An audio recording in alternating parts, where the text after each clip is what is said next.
வாழ்க்கையில நீ சந்தோஷமா அழகா வாழணும் அப்படின்னா, எந்த கஷ்டமுமே இல்லாம சந்தோஷமா நிம்மதியா ஹாப்பியா வாழணும் அப்படின்னா, கிடைச்சத அனுபவிச்சுக்க, கிடைக்காத ரசிக்க கத்துக்க.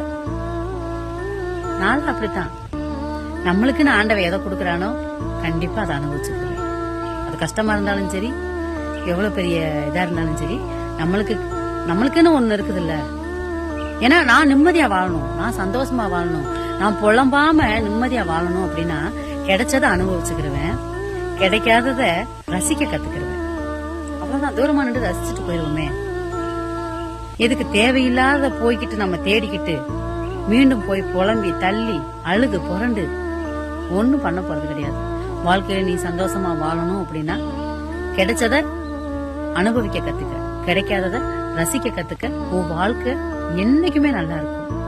அம்மா சொன்னது நல்லா இருந்துச்சுன்னா கமெண்ட் பண்ணு. வாழ்க்கையில நீ சந்தோஷமா அழகா